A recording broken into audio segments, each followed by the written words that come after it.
you've interviewed an insane amount of stories, grief after grief grief. You think my story's bad? Like, you should listen to some of these. Like, what have you found as themes throughout all those grief interviews of things that help and don't help? I think one thing that I think is pretty common with most people I talk to is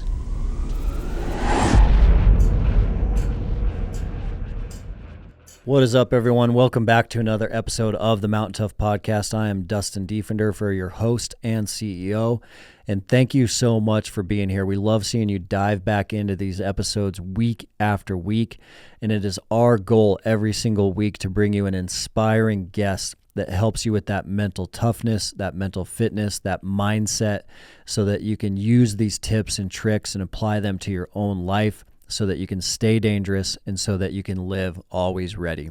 If you are brand new to the Mountain Tough Podcast, I do want to quickly let you know that as a podcast listener, you do get a special code for the Mountain Tough app for the Mountain Tough training. So as a listener to this show, you get 6 weeks for free on Mountain Tough Plus. All you need to do to take advantage of that offer is click Start Free Trial on mountaintough.com.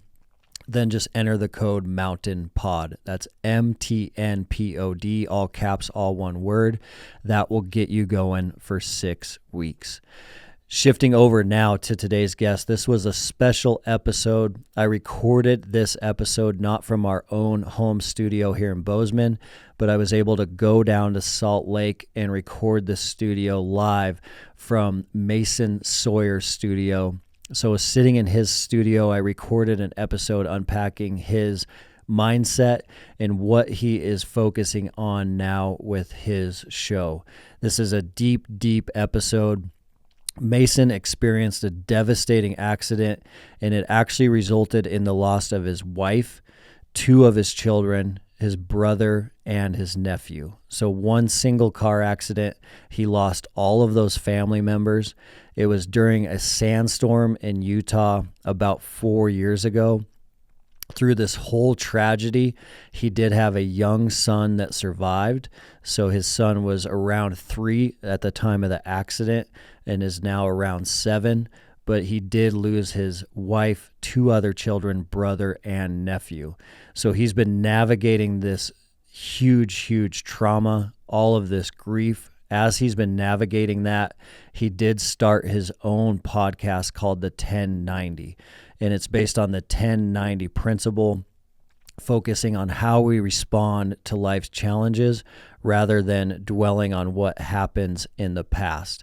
So a very, very prolific, profound episode diving into some serious tragedy that hit Mason and how he's navigating out of that. So please stand by for my conversation with Mason Sawyer.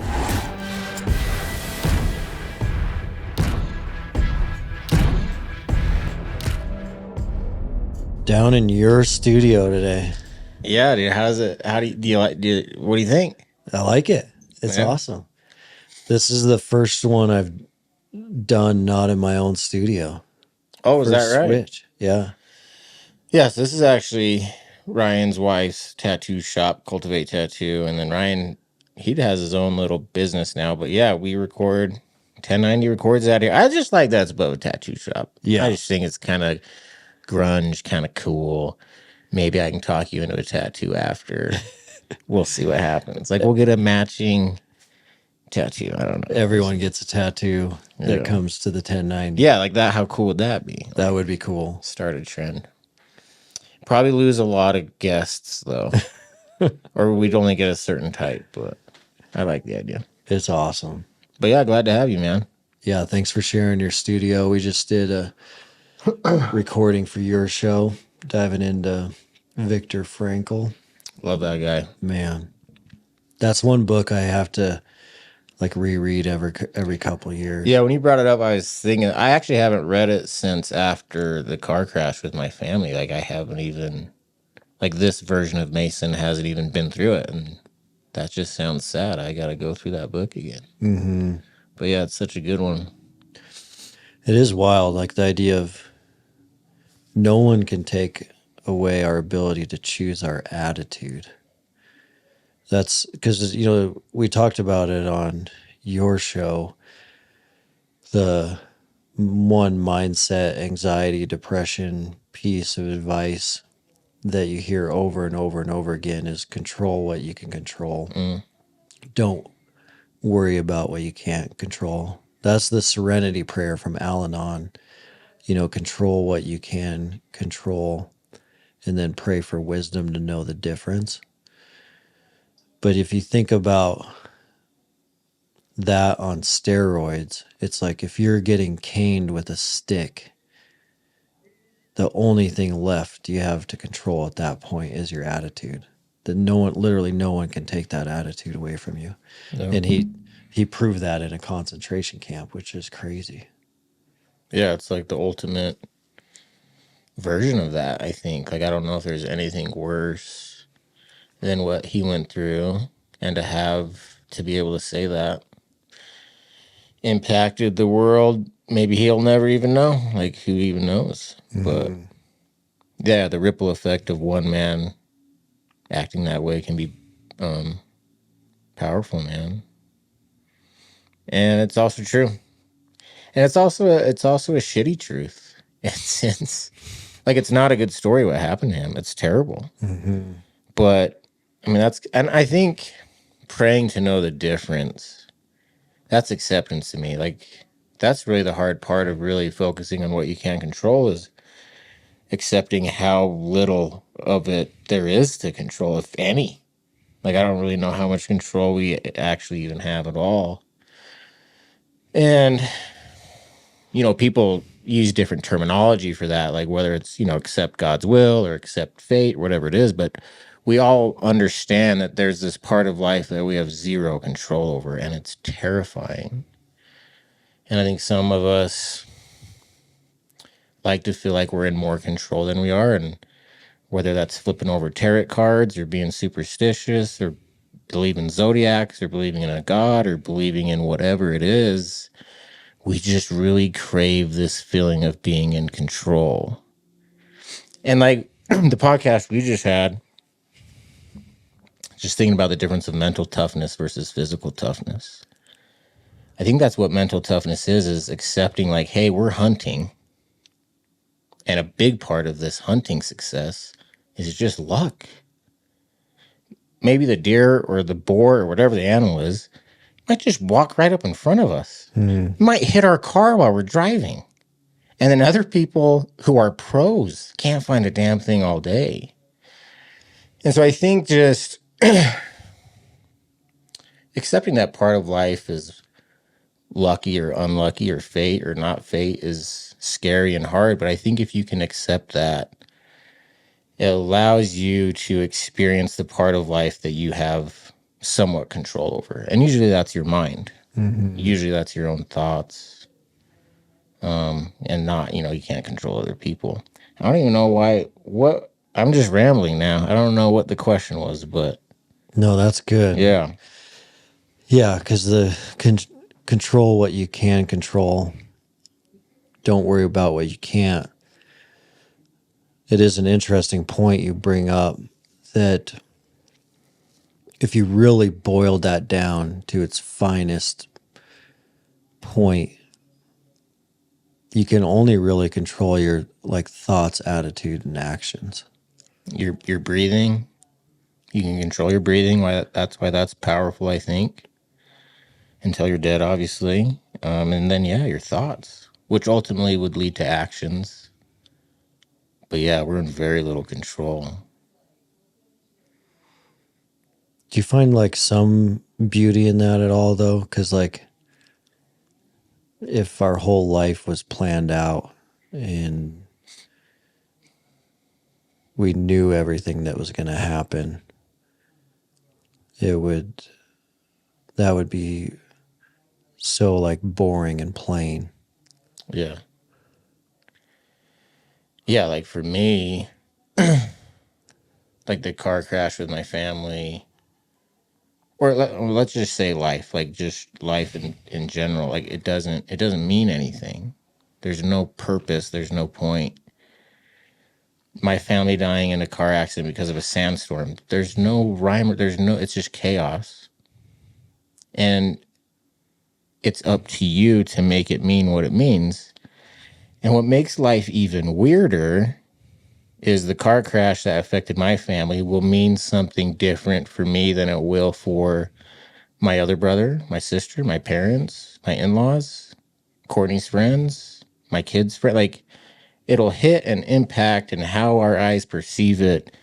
It's all going to hit us a little bit differently and how we respond to it. And so what I've kind of convinced myself of is I'm in control of what what the death of my family means. Like, how I respond to it is going to make it what it means. And I found a lot of beauty in that idea.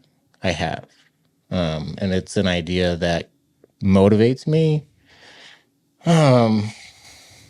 It's also a terrifying idea. Like, I'm putting a lot of pressure on myself. Like, I have to make this awful thing mean something. Like, that's hard to do instead of different ways you can handle it, I think.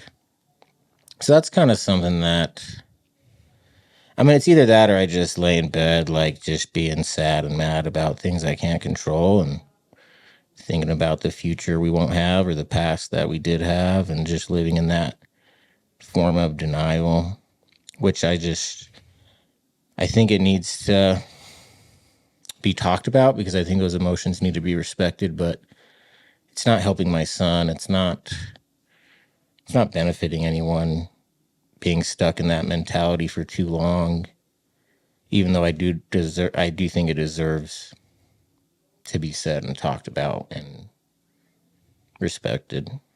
What was your life spiritual journey before the crash and after the crash? Oh, I was very much Christian. Pray to God every night, every morning. Bless my greasy cheeseburger and large Coke. That'll health and strengthen my body. Type of mentality. Yeah, it's very Christian. And now, not. But I would say I don't know. Like, I just, no one knows when we die. I think a lot of people try to get money and take advantage of people by claiming that they know what happens to us when we die. And I don't like those groups that do that. I think they take advantage of people. But I could flirt with deism. Like, I think that's the most hope I can give you. Like, I could be a deist. I could believe in a God that created everything, but doesn't intervene, like, not an interventional God. So, like, he created this thing, and then he's like, I'm so sorry. It's going to be awful. I have no control over what you guys do. I just create shit and put it into motion. And he's crying and weeping with us. I could get behind that. But this God that intervenes and helps some people and not others, but loves everyone the same, but then will send some to hell, and he knows everything. Like, it just, that type of thinking doesn't help me. It doesn't add up. It just leads to anger. So I think from, like, a religious view, that's kind of where I would label myself. But I just hate putting labels on things like that because I don't know what anyone means when they say I believe in God. That could mean 1,000 different things. Mm-hmm. And same thing if someone says I don't believe in God, that could also mean 1,000 different things. So I think it's always scary to try to use labels to describe your whole thought process. The way I try to get through each day, honestly.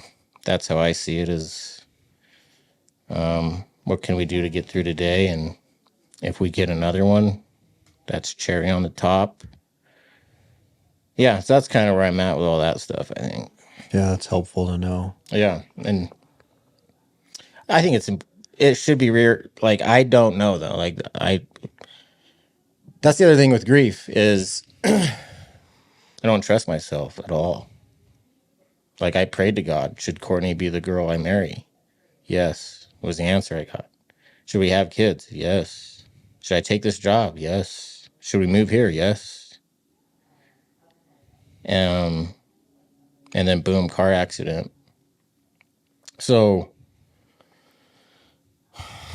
And I really thought it was true. Like I thought Cordy and I were going to grow old and have grandkids together. And so now when I'm sure of anything, it's just also filled with doubt and just reminding myself that I have no idea.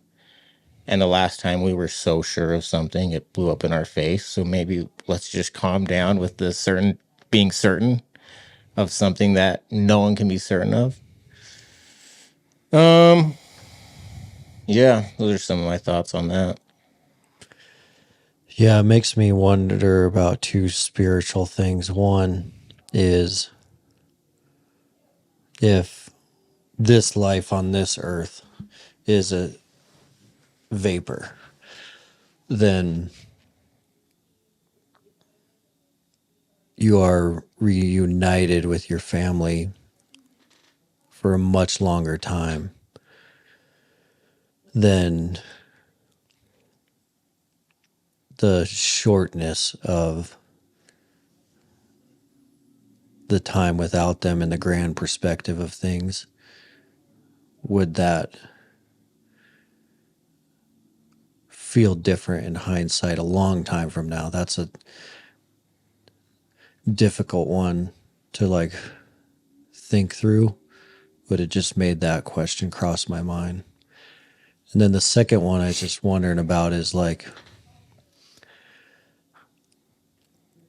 this is another hard one, but like the greatest individuals that save like a ton of alcoholics' lives are alcoholics, and like the greatest individuals that often save like a bunch of drug addicts' lives were previous drug addicts. And it makes me wonder, just in like a grand scheme, with like what you're doing now and talking about grief and how many people you're helping, if there's like a master plan in there somewhere. Yeah. I think like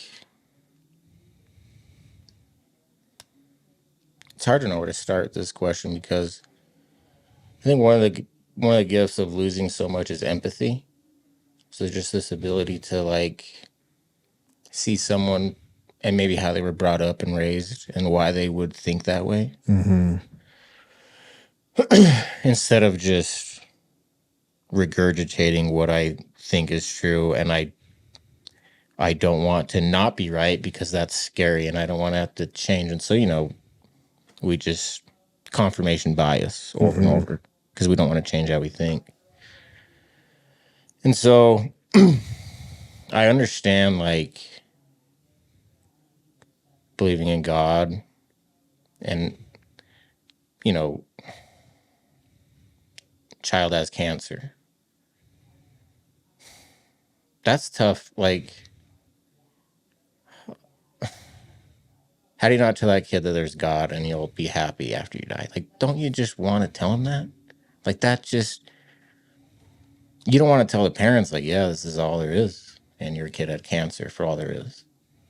Even though that might be the reality. And so, like, I think fear and not knowing, like, we just create this idea of everything will be fair one day. Like, my family dying in a car crash will one day make sense.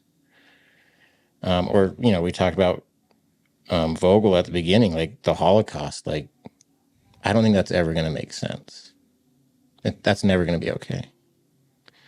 Same thing with my family or any story. Like, I don't see there ever being any time ever where I say, like, yeah, it makes sense that they died in a sandstorm now. Now, I don't know, like, when you lose a kid, you just kind of want to die. That's like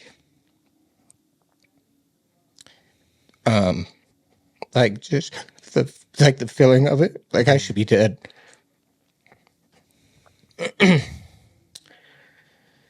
And so I understand like the desire to take that pain away. Like, let's fix this. Let's not have it hurt so bad. Like, let's create this idea of heaven or whatever. And I don't know if it's just the anger of losing a kid that makes me hate everything. Like, I just hate everything about life. Like, I hate the society we've created, how we talk. I just despise all of it. And part of me feels like going along with it is just betrayal. And I don't know if it's just because I'm just mad at everything. And that might be the case. Like, I'm just mad. And I know that. And I also, from everything we just talked about, like, I can't trust my own emotions anymore. So even though I do feel like, yeah, like, this is probably all we get, I can't trust that. And I just tell myself, like, is that just what I want to believe? Or is that what, I don't know anymore. And one thing that I hate about the society that we built is people act like they know stuff. Like, no one knows anything. And like, the more someone is confident, the more I despise it. Like, I just want to shake him. Like, shut up. You don't know what you're talking about. No one knows what they're talking about. And of course, that's not true. But that's just the feeling. Like, that's just when people are talking, that's what happens. Like, I just hate all of it. And so maybe I just want to go against it because I just want people to be sad like me. I don't know. That could be true. But from all the feelings I feel, losing a kid and losing a wife, losing a brother, losing a nephew, it doesn't feel good. It never feels like it will feel good in the future. It doesn't feel like it will make sense. It doesn't feel like it's part of it. It's not like they died and I'm like, oh, Jesus. And I did a heel click and I'm like, who's coming to the funeral? I wonder who will come. And everything's fine. It's awful. It's absolutely awful.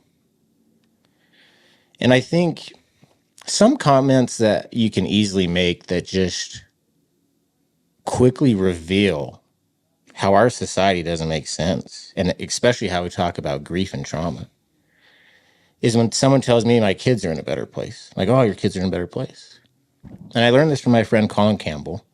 And then what he would tell them is like, well, go home and kill your kids then. And of course, that's not going to happen. That's awful. But this just is a quick way to expose everything. Like, what are you actually even saying? Do you really believe that? Because if so, go kill your kids. That's crazy. Like, so what are we actually ever, what is anyone saying ever? I don't know. I really don't know. I don't think anyone makes sense when they talk, which is ironic because I barely make any sense when I talk. Like, I'm barely putting sentences together. But at least I see that. Like, and the reason I love my podcast is I just find people like me that they just take off the mask and they're like, yeah, this sucks and sad. Yeah. How long ago was the accident? So this summer will be 4 years. And then you had a child that survived. Blue, man, he's my hero. He's no, like, literally and figuratively my hero. If he didn't survive, I wouldn't be here anymore. Hey guys, I did want to interrupt for a quick minute right here and let you know about some supplements I've been taking. I did shy away from supplements for a long time. I was always cautious about what they were made out of, where they were from, and who the team was behind the brands. But over the last couple of years, I've got to meet the team at Mountain Ops from top to bottom, and they are an amazing group of humans. I've got to know the CEO, Trevor Farnes, really well, and he is a mission-focused individual that cares about humans living a better quality of life so that they can have that abundant life. So over the last couple of years, he has helped me add some things that have changed the game for me. One of those things that I've added is creatine from Mountain Ops.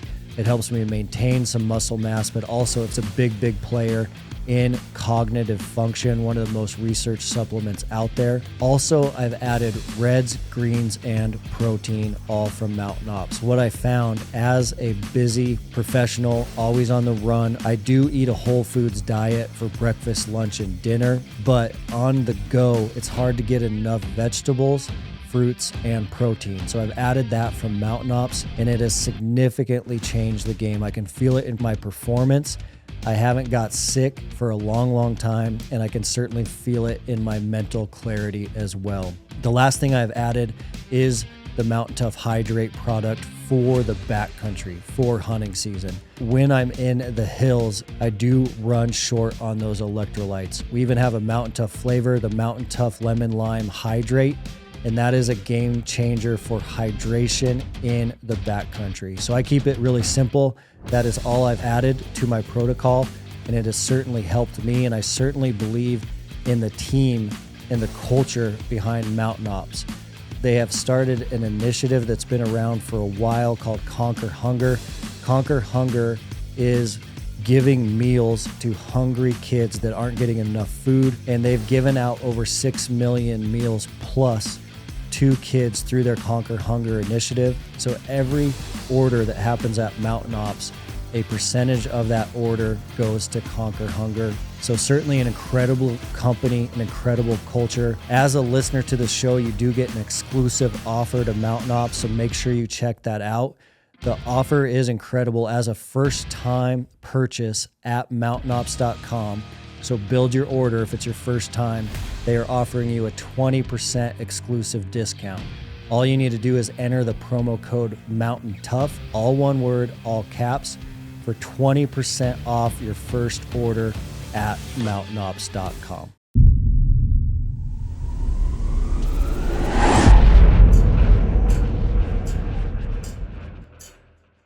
How old is he now? He'll be 8. So the car accident happened July 25th, and then his birthday is July 29th. So he'll be 8. Dude, like, he keeps me going, man. Like, he's happy, and he making friends, and he's doing good in school, and he skateboards and dirt bikes and plays basketball, football, baseball, and healthy, happy kid, man. And yeah, I'm gonna be sad forever, but with him, I also get to be happy forever, and I have purpose. And I stuck around for him, and then I met Sammy and fell in love with her, and so yeah, I'm happy. I'm really happy. I'm also fucking sad, dude. It's a mix. And I love, like, I just love this conversation, like, that we can have it. Because I know you disagree, and which is fine. But, like, when did, and we don't have to go down this hole if you don't want to. But, like, when did disagreeing become the rude? When did that become the rude? What happened?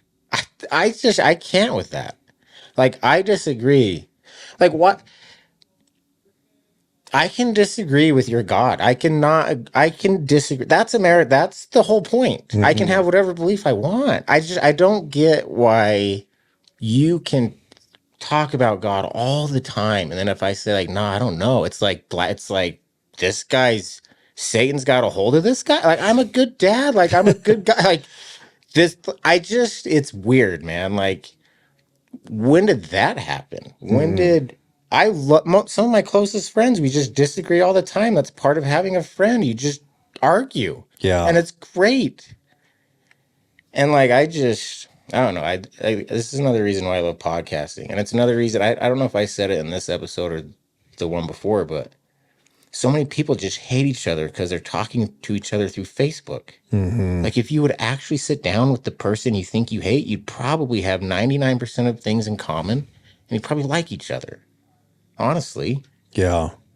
So I appreciate you, man. I know you disagree, and you have every right to. And I struggle with life. Like, I have addictions, and I have suicide. I think about dying a lot. I'm not doing well. So, like, I just appreciate the platform to talk, man. So, thanks for listening. Man, I just agree that there's so much we don't know like all of us, especially like me getting, as I've gotten older, it's just every day is like a very eye-opening experience of there's so much in this life and everything that we don't know. We know there's so much more that we don't know than we actually know. Yeah.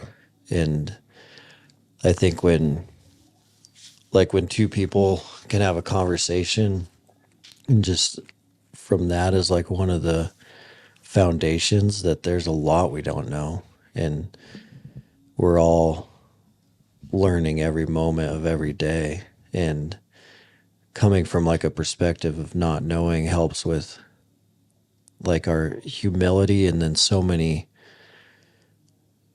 great things come out of just hearing all sides of every story. And you are right, and we talked about it a bunch at the beginning of last podcast, that there's just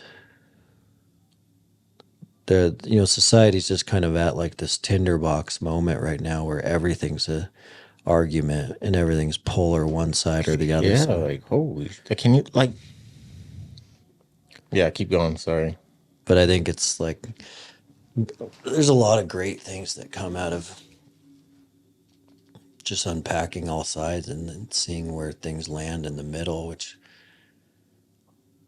historically a lot of amazing things have gotten done that way from more like a political stance, but now it's very polar. Yeah. Yeah, I think this might just be conspiracy theory because I just do sad podcasts every week. But like, I do think like our inability to communicate feelings of grief, shame, guilt, it really is a big problem of everything. Because I don't even think we're mad at the people we're mad at. Like, we hate ourselves. That's what's going on. Like, you think your divorce, you think your parents who got divorced when you were 10 is your fault and you never talked about it. And now you're 40 going through, like, that's where I can get lost in what I think now. Because the power I've witnessed of people just telling their story, being heard, what it does so much. You don't even have to fix the problem, man. You don't even need, like, you ever seen the episode of The Office? Do you watch The Office at all with Michael Scott? Like, they write all these complaints to Toby, but Toby never sent them in. And then they find it one day, and then Toby's like, listen, like, what I learned is that they just say them. They just needed to say it. Yeah. And I think, like, Dang. yeah, like, get it off your chest. Be vulnerable. yeah. And, like, you don't need to change people's minds, but to try to meet them halfway, try to have some empathy, try to see it from their side. Don't, like, yeah. And I think, like, it's the culture I grew up in, too. Like, I grew up very LDS. Mm-hmm. And so I think leaving that was a big turnoff to just mainstream Christianity because it's just much different. And so, like, I just hate anything, like, high demand that has all these rules. Like, it just immediately just, I hate it, man. Yeah. Yeah. How long did it take you to start 1090 and start chatting with other people about grief? Exactly on the year mark. So they died on July 25th, 2021. I've never, like, done drugs before. And then once they die, I just drinking and drugs and sex and anything to numb. I was in so much shock, dude. I still am. And I remember just having a couple moments. I remember one moment just laying in bed all day, like, Courtney would be so mad at me. Race would be so mad at me. My kids would want me to be happy. Ryder would want me, like, having those conversations.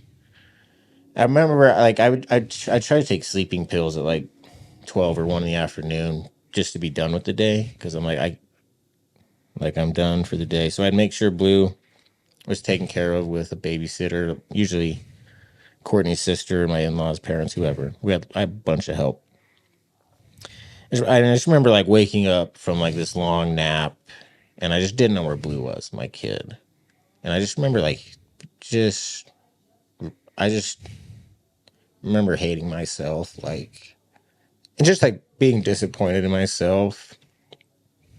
Because like my favorite thing was being a dad. Mm-hmm. Like, that was my favorite thing. And the way I was responding to my family dying, I couldn't be a dad to my kid. Like I was just not there. Like I was. And I think part of that was the first 6 months was literally just don't kill yourself. Like, and I just thought every day was a win. Like I remember having a conversation with my family, like, hey, the drinking, it's concerning. And in my head, I'm like, I'm crushing it, man. Like I'm doing so good. Like I haven't killed myself. Like I went to the grocery store. Like I'm doing so good. So fuck you guys. Like, and then that kind of went away. And then realizing like, I got, like, think of Blue, like went from the middle child, the only child, 2 great parents, mom is dead, to now just a dad who's just isolating and numbing and wishing death upon him. And so I'm like, this has to change for Blue. So that kind of led me to therapy. And then on the year mark was coming up, and I'm like, well, I want to say thank you to everyone, because I had so much help from not just my family and friends, but society and everyone. Like, just people reached out, and I just was so, grief makes you really selfish. You just think about you for so long. And it took me so long to realize, like, I haven't even said thank you to people. Like, so I wanted to say thank you to people. I wanted to do something to honor my family and not just mope.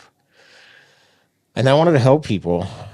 My wife was a nurse. She's just the best, dude. She's the best person. And I knew she would want to help people. So I'm like, well, how can I help? And I learned from therapy that talking helps. So I'm like, well, if I start a podcast, if I can be a public speaker and talk about a subject and a story that most people don't want to talk about, maybe I can help. And so that just was the idea. So I reached out to some friends, told them my idea, and I have such good friends, so that they got me a big, like, arena stadium seating at Utah Tech University. Like, it's like a classroom, but it fits like 200 people type of thing. And so they're like, hey, we got you this room. So I just put it on my social media, like, hey, I'm speaking here on the anniversary. If you want to come, you can. And a bunch of people showed up. I did my first speaking gig on the anniversary. 1 year. On that year mark. And then I uploaded our first 1090 episode on that same day. And so then I spoke, and then I drove home after, which was the very same drive that my family died on. So I drove that 4-hour drive as kind of like a symbolic accepting of it, but also moving forward with it type of thing that I did. And I've, talking about it has given me everything. It's given me my life back. It's given me my relationship back with Blue. It's the reason I found my new girlfriend, Sammy, is she listened to my pod, like, talking about it. And just being truly honest for the first time in my life about what I believe and think, and just being absolutely done with putting on a show and worry about what other people are thinking of me. Like, fuck that. I am done. And I just think it's the energy. I don't even know if I have the energy to do it. So this is me. And if you love it, great, man. And if not, that's a bummer. I'm sure you like someone else that can help you. Keep scrolling. And that's just kind of where I've left it. Yeah. And you've interviewed an insane amount of stories, grief after grief after grief. Like, you think my story's bad? Like, you should listen to some of these. Like, Jesus Christ. Like, and what have you found is themes throughout all those grief interviews of things that help and don't help? I think one thing that I think is pretty common with with most people I talk to is helping people. No matter what their religious background is, or culture, or age, or gender. Usually when they get to their 90% of what are you going to do about it, what have you learned, you find service and you find people helping other people. So that's the main one, charity, and just, it's not about you. And that's one of my favorite things, is because one feeling of grief is you just feel so alone, especially when it's a unique type of trauma like me and Blue. And so the podcast, you just find these people and you're not alone anymore, which is just so powerful in itself. Mm-hmm. So I think a common one would be this mentality of we is greater than me and helping people. And just finding this idea that if you think about yourself, it's really painful and awful. But if you think about other people, it's a reason to keep going and to try to make something good happen. That's interesting. Just interrupting for a second. We were talking this morning with the Black Rifle guys, and one of the things that we ran into in Uganda was we had rescued a child soldier, and the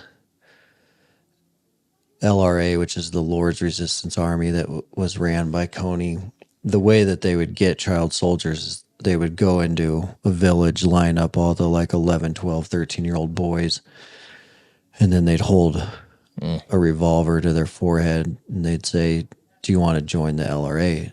And they'd say no, and they'd pull the trigger. And then they'd just put the gun on the next kid's forehead. So a kid that we had been helping, they put the revolver on his brother's forehead. They said, "Will you join the LRA?" He said no, and they pulled the trigger. Then they put the revolver on his forehead, and they said, "Will you join the LRA?" And he said yeah, because he just saw his brother get smoked. And the night that happened, they sent him into a village with a machete, lit the village on fire. So the night he was recruited onto the LRA, the night he saw his brother get shot, he killed 12 people with a machete. And he was 12 when he went in there. And the guys were asking me about that this morning, and they're like, "Man, how did he ever recover from that?" And it's interesting because I had to think about it for a while, because the first year at our little compound, he was like 100% like a zombie, like walking around like a zombie. And then he kind of started to turn a corner. And then there was a point where he was kind of like a leader of the other kids in the compound. And they're like, how could that possibly be? Like, what happened? And what happened is he like all of a sudden started like serving all these other kids, especially the other kids that were child soldiers that were coming like in as zombies. And it's interesting you hearing that be like a theme, because like one of the only things I saw like help that kid that went through that was when he started just like seeing where he could serve and like who he could serve, which is, it's crazy that it's crazy that like something like that can make such a major difference. That is a brutal story, man. Yeah, but yeah, I think service. I mean, if you can do that for that kid, I mean, that I don't have a better example than that. That's crazy. But yeah, I think service is probably number one, and then talking. My favorite is just the wife shows up, and this isn't true for everyone, but my husband couldn't make it, or whatever it is, and like he can't talk about it. And the more I've podcasted, I've gone from, everyone handles grief differently, it helps some people if they talk about it. And now I'm more, you have to talk about it. I don't know. I could be wrong. Like I said, I don't really have much confidence, so I could just be totally wrong. But the more episodes I do, the more people I talk to about grief, I don't know if that's an option. I actually think it's a must, maybe. Like you need to talk about it or write it down. But you gotta Spit it out. Your own ears need to hear it. Your eyes need to see, write it. It helps with the acceptance, helps with the denial, helps with your brain process it. And I think that's why rituals are so important. Like in the morning, like if you can just say their names out loud and really get those wheels turning early, it can lead to the rewards that happen to you after you've accepted it. But acceptance is a daily battle. That's the other thing that gets screwed up is, people think you go through the stages of grief, you hit acceptance, and you have acceptance now to the day you die. No, you can be out of acceptance 10 minutes later. Yeah, so those are some other things that I think are pretty consistent, but there's lots of inconsistencies about it too that are just unique to people's own stories.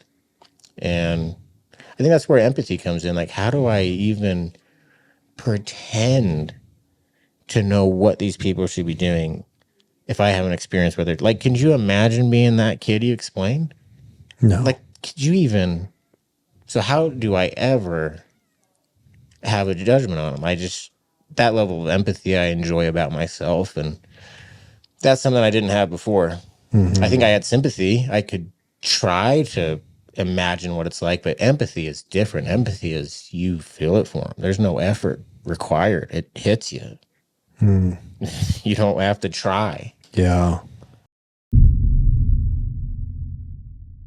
Mountain Tough is the fitness app trusted by the dedicated. Mountain Tough ethos is backed by, we've always wanted to be the best in the world at helping our customers become more mentally tough. So inside the Mountain Tough app, you're not only going to find all of our physical training programs, but you're going to find additional training as well so that you can stay sharp physically, mentally, spiritually, and nutritionally. The Mountain Tough app also allows you to train no matter where you are, anytime, anywhere.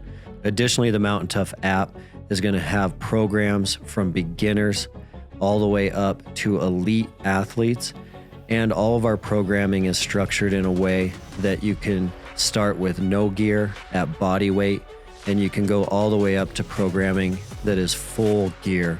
So you can do that in a robust home gym or your local gym. There's no excuse for you not to start today. With Mountain Tough, you can conquer your goals with the ideal program for your lifestyle and schedule. Train with equipment or just your body weight on your phone, tablet, TV, or web browser. Most importantly, Mountain Tough will help you train your mindset so you are always ready for anything life throws your way. Mountain Tough is offering the Mountain Tough podcast listeners an incredible offer. 6 weeks free on the Mountain Tough app. All you need to do is use the code MTNPOD to redeem your 6 weeks of training. That'll be a 14-day free trial plus a whole additional 4 weeks of training. Just go to mountaintough.com and enter code MTNPOD for your 6 weeks free on the best-in-class physical and mental training app.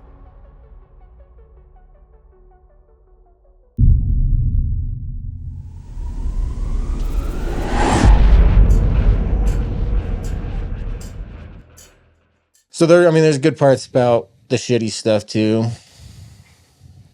which I've learned. And everyone that comes on my podcast, that's something I learned from, is just looking up to them. Like, okay, if they're dealing with that, then I can go another day. And finding strength through other people's storytelling has been very helpful for me. Yeah, it's interesting how we were talking on your show.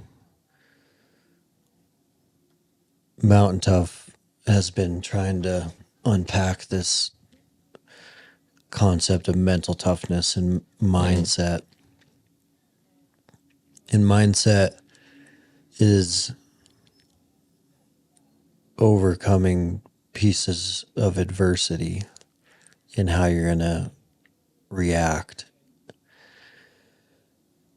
And we went into this on your show that, like, you know, historically it's that sporting figure that we think of, or that MMA fighter, or that Olympian.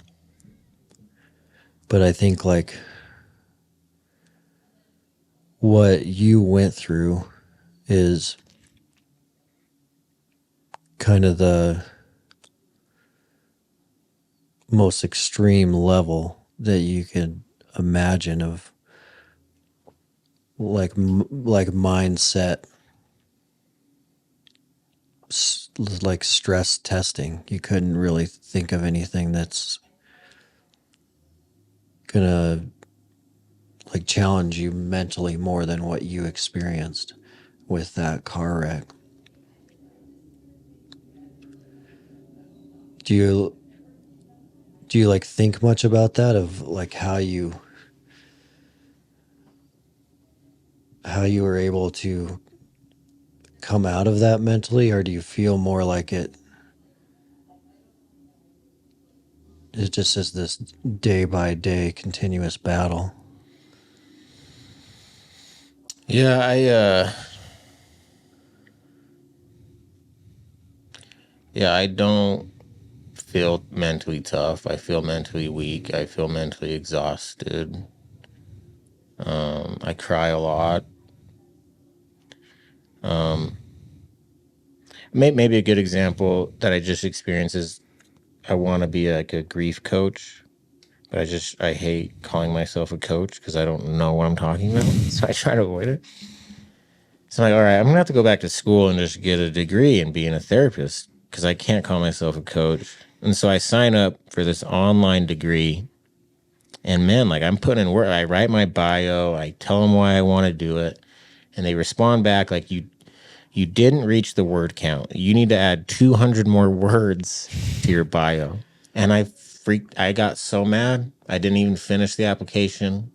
I still get emails from them weekly. Like, you didn't finish. Like, I just, like, that level of mental weakness. Like, I get so mad. Like, I have to add more. Like, I just got so mad. Like, fuck you guys. No. So, Yeah.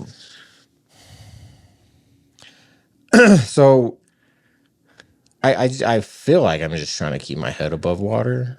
I feel like I'm just, and people use terminology all the time. Like, I'm here with Mason Sawyer. He's been through hell. And I have to remind him, like, still in hell, still very much in hell. I've learned things. I've grown. But like, this hurts, man, on a daily basis. And then that causes me to have a lot of anxiety and self-doubt. Because sometimes people say things and it makes me question, like, maybe I shouldn't be hurting this much. Maybe I should be working my normal job again. Maybe, like, I don't, what's the measuring stick? What is it even? I don't even know what it should look like. And so it's hard to, because remember, like, I hate society. I hate people thinking that they know shit. And then I get asked questions about mental toughness. So I'm just trying to explain that I don't know. I don't know. Like, I remember one time I got asked to speak on resiliency, and I don't know what that means. I think, isn't every human being, like the single mother who works as a nurse trying to provide for 3 kids in Baltimore somewhere, isn't that, like, what are we talking about? Like, isn't that the human experience? Aren't we, like, I don't know what we're talking about. Just to keep moving. Yeah, so like I don't want to go along with the puppet show charade of me being another guy that pretends to know what he's talking about. And that's why I don't want to make money. Started a foundation. So if we do make money, we give it away immediately because I fucking hate it. And part of me hates me. Like, part of me hates me that I do talk about it. And part of me hates me that I wasn't in the car and I did live and I get to live to talk about it. And like, so I deal with a lot of really negative self-talk throughout the day Yeah. that just wears on you too. So I think maybe sometimes I give the impression of mentally tough because people know the story and they see me like smiling and, oh, he has a podcast. Like, that's so cool. But like, if you followed me with cameras for 48 hours, you'd be like, this fucking guy has followers like this. Like, why are we asking this guy anything? He just wants to play basketball with his kid and swim with sand. Like, he's not doing anything. The power of you hearing all those other stories. Yeah. Yeah. It's crazy. So I don't know. I don't even remember the question, but mental toughness, I think we're all trying to do it. Like, and it's just tougher for some people than others. I obviously think you can do programs and things to improve mental toughness. Obviously. I just don't know if I should answer. I don't know. I don't know what I'd say. I'm not even in control of my own thoughts. I'm not even in control of when I'm driving down the road and I see a bike on the back of someone's car with a little kid seat on it, and I just start like, I'm not in control. I'm just, it's like, Yeah. yeah, it's hard, man. And I think for guys especially, like if you're having trouble hunting, this is me trying to relate to you guys.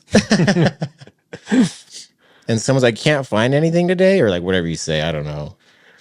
Like, why can't you just be like, yeah, like having a tough day, I don't know what I'm doing. Why is it like, yeah, like why is it always someone else's fault, or like the reason, like Ego. Yeah, the ego, man. I honestly think that's the key. If you want to be mentally tough, you got to let go of this. You got to let go of this facade, this show you're putting on that you are tough. Like, can you show a little weakness? Can you ask for help? Every great person, you got to ask for help. Everyone asks for help. Anyone that achieved anything asked for help. They did it. Jesus Christ. Read the story of Jesus. What did Jesus do before he suffered? Ask for help. He asked for help. Like, he was scared. He asked for help. And so, I don't know. I think that's mental toughness is, I need help, actually. I'm not an expert. I don't know all the things. I do know some things. I can help you guys, and I'm happy to be a leader, but like, I'm really struggling in this area. I'm out of my area of expertise. And just trusting other people, I think, which is scary to do.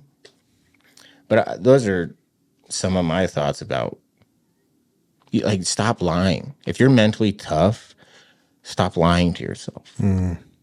I think that would be my answer, I guess. That's really good. The masks and stuff are crazy that, like, can sneak in on us. Like, I don't know. That's a very good, appropriate answer for many, even as a parent to your kid. It's a very good answer, I think.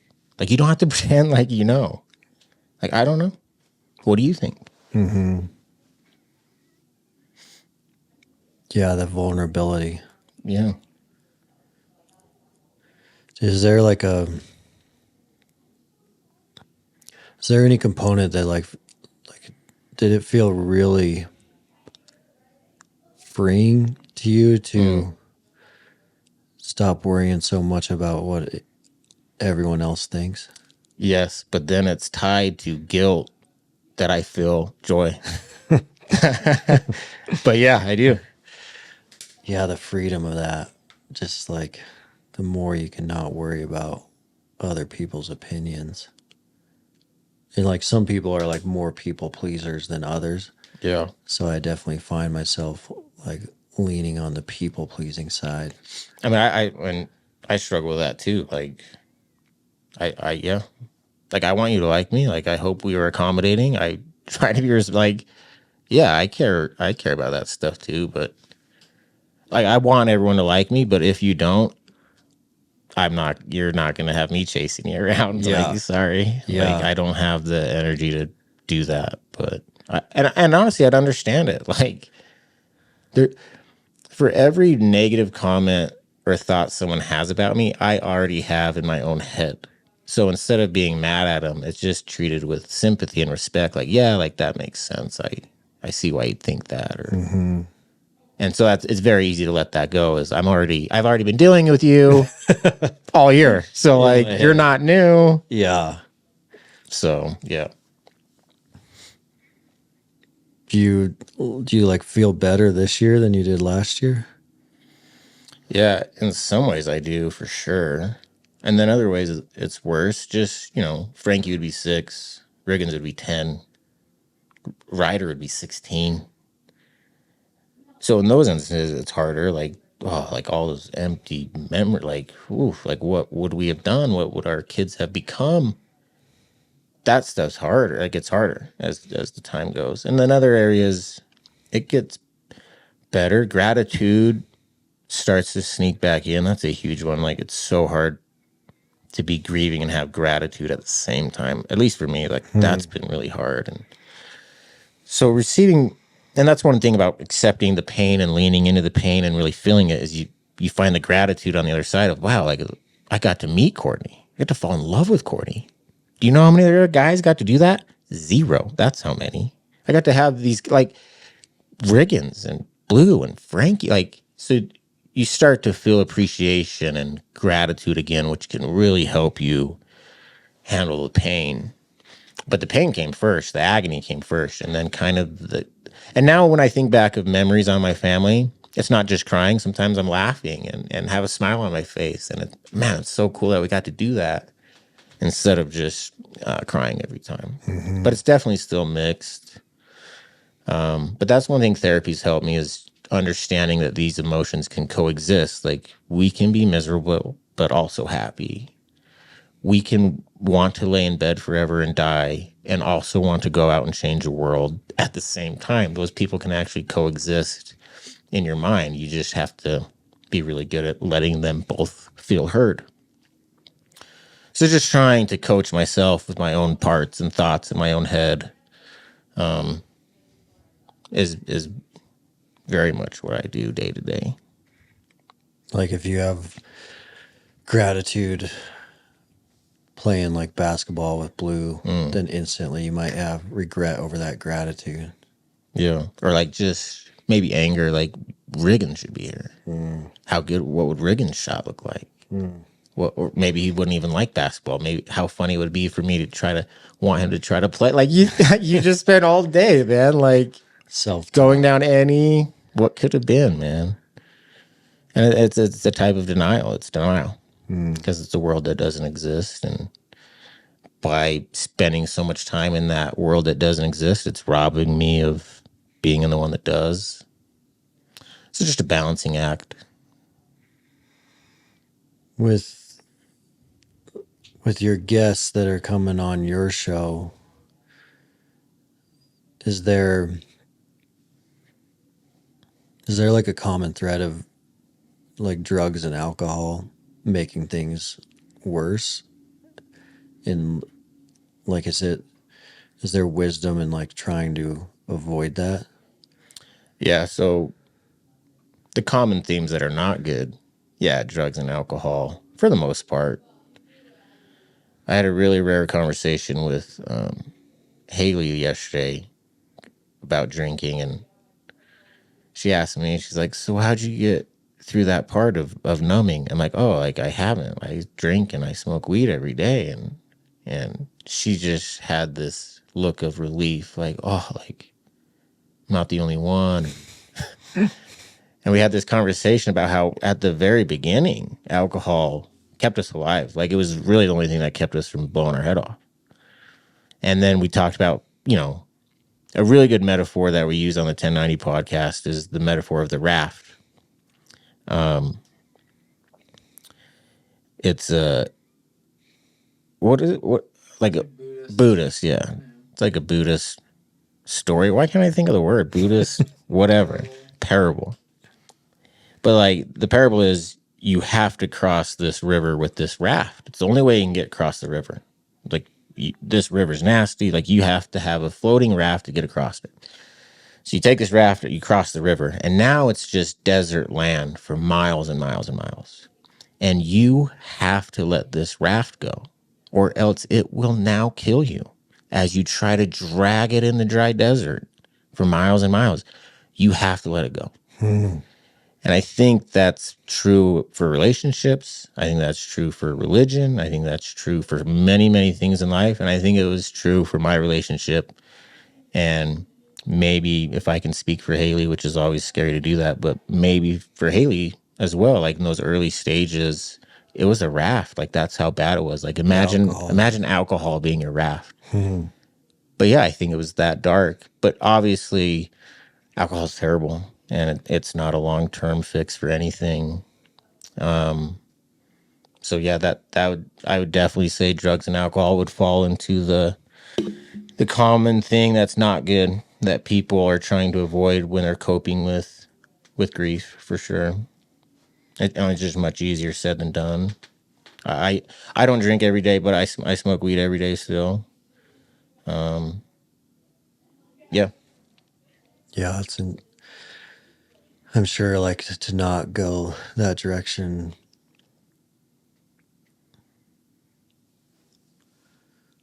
Like, I can't even fathom, obviously, like, what anything like that would feel like.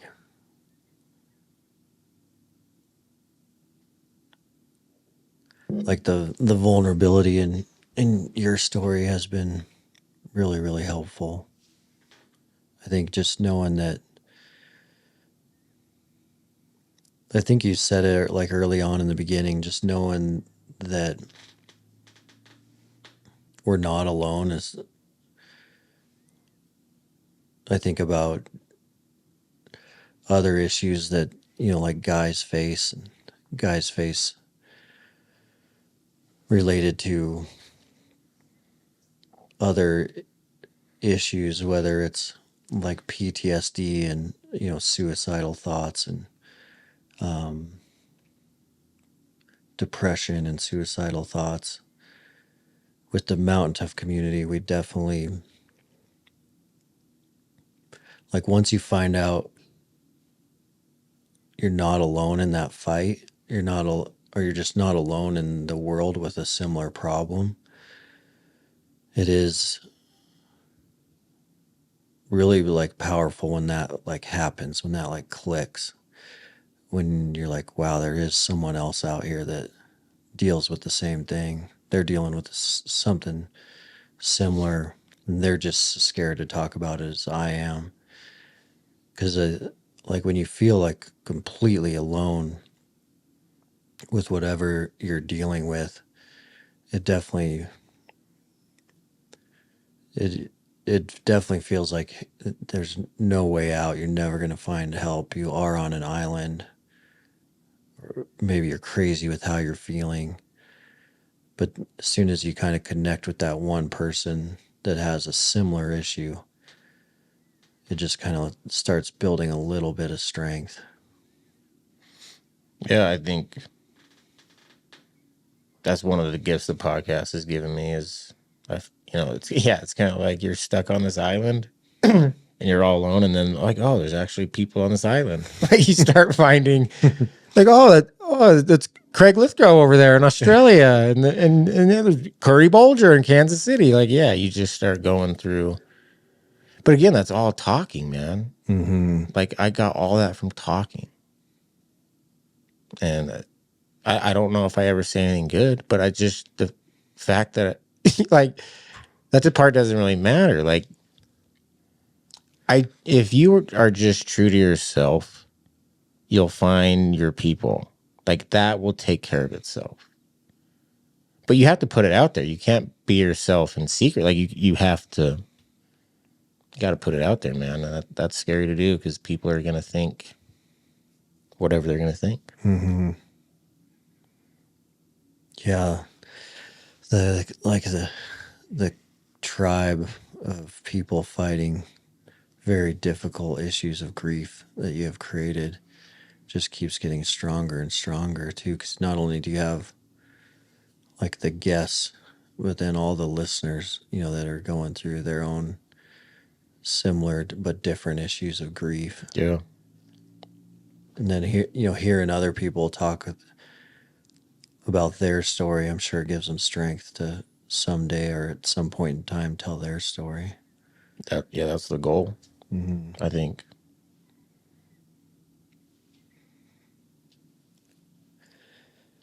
Yeah, I'm trying to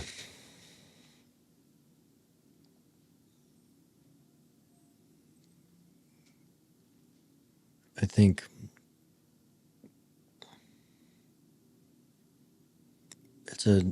it's heavy stuff, man. I appreciate you. Yeah, you doing okay over there? Yeah. It is heavy stuff, man. It's heavy stuff, man. Yeah, I appreciate you sharing. Yeah. Thanks for having me on. Yeah. Yeah, thanks for coming on. Appreciate what you're doing, helping a lot of people now. Yeah, well, let's keep in touch. If you do get a men's group together, I'll come talk to your boys, dude. Yeah. Or whatever, yeah. We'll keep in contact. Yeah, that'd be awesome. Yeah. Thanks for having me on. And I really appreciate being heard. And I love that we can disagree, but still love and support each other. I think that's really cool. So yeah. I appreciate that a lot. Likewise, man. Yeah. Thank you.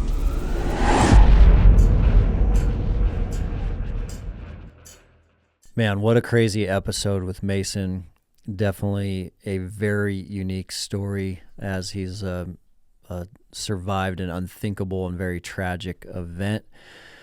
And every single Mountain Tough episode we talk about at the end, what's the golden nugget? What can we take away from these conversations and apply into our lives? What can we apply right away so that we have that practical approach so that we're growing and we're getting better each and every single episode?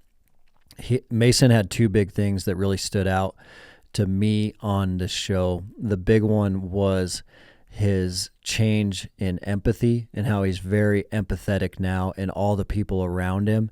And he said he went from sympathy to empathy and how he really feels for others on what they're going through, what they've been through, and how, he can't put himself in their shoes, but he feels the pain that others are going through.